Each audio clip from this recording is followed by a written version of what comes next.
हाल ही में झारखंड में हुए 2000 से ज्यादा पदों पर नियुक्ति के लिए 21 और 22 सितंबर को आयोजित स्टाफ सिलेक्शन कमीशन की combined graduate level JSSC CGL परीक्षाओं फिर विवादों में फंसती नजर आ रही है। दरअसल रीजनिंग और गणित के पेपर्स में कई सवाल पूर्व में रद्द हो चुकी परीक्षाओं के पेपर्स में हूबहू दोहराए गए हैं। अभ्यर्थियों का एक बहुत बड़ा समूह इसे साजिश बता रहा है।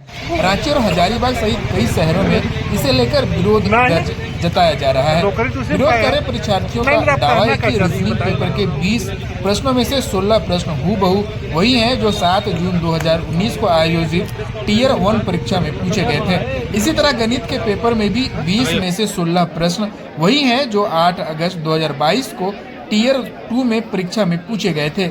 गौरतलब हो कि हाल ही में झारखंड में लगभग 8 साल के बाद जेएसएससी सीजीएल का एग्जाम लिया गया है। एग्जाम लेने के 2 दिनों तक इंटरनेट सेवा भी बंद रखी गई थी। इसके बावजूद इस परीक्षा में गड़बड़ी का आरोप लगना एक बड़ा सवाल खड़ा करता है। अभ्यर्थियों ने रांची में छात्रों का महाजुटान कर राज्य सरकार से इस पूरे परीक्षा को रद्द करने की मांग की है। साथ ही उच्च स्तरीय जाँच की भी मांग रखी गई है। छात्रों की माने तो एक दागी कंपनी को बार बार एग्जाम कंडक्ट करने के लिए बहाल किया जा रहा है। इसके चलते विद्यार्थियों का भविष्य इस राज्य में अंधकार में है। इल्जामात के बावजूद भी परीक्षा का पेपर अंततः लीक ही हुआ।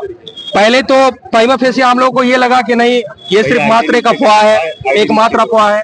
जब लड़कों ने जब किसी चीज को प्रचारित, सारे सबूतों को प्रचारित करना स्टार्ट किया था, हम लोगों ने भी, जितने भी सर लोग हैं, हम प्रकाश सर, अरुण सर, विनय जी हजारीबाग से, सुचित सर, काजल सर और भी जितने सर लोग हैं, हम लोग अपने तरीके से तथ्यों को प्रमाणित करने की आवश्यकता हुई। क्योंकि हमें ये लगा कि मात्र हम लोग अफवाह पे ध्यान नहीं देंगे, हम लोग पहले चीजों को अपने तरीके से जांचेंगे, क्या ये प्रमाण वाकई सही है या गलत है।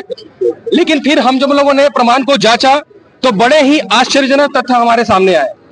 परीक्षा का जो पेपर है, परीक्षा के 1 दिन पहले, इवन 2 दिन पहले पूरा का पूरा पेपर जो है लीक था। और इस बार टुकड़ों में बांटा गया है पेपर को, किसी को 25 क्वेश्चन, किसी को 30 क्वेश्चन, किसी को पूरा का पूरा। और ये सारे प्रमाण अभी यहाँ पे जिन लड़कों ने हमसे संपर्क किया था वो अभी प्रमाण यहाँ पे देंगे।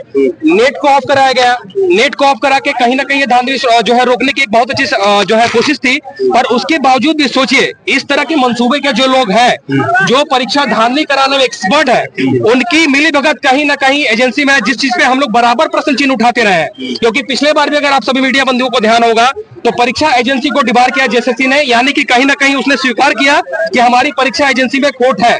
उसके बाद कौन सी एजेंसी नियुक्त हुई नहीं हुई, चूंकि ये गोपनीय विषय है, लेकिन हम सरकार से इतनी तो उम्मीद जरूर करते हैं, आयोग से इतनी तो जरूर उम्मीद करते हैं कि छात्रों का भविष्य न बेचे। क्योंकि पूरी परीक्षा पारदर्शी तरीके से कराने की जिम्मेदारी जेएसएससी की है, सरकार की है, आयोग की है। लेकिन उसके बावजूद भी जिस तरह से लगातार जो चीजें चल रही है वो कहीं कहीं छात्र हित में नहीं है और ये सीधा सीधा छात्रों के भविष्य को बेचने वाला काम हो रहा है। आप उदाहरण के तौर पर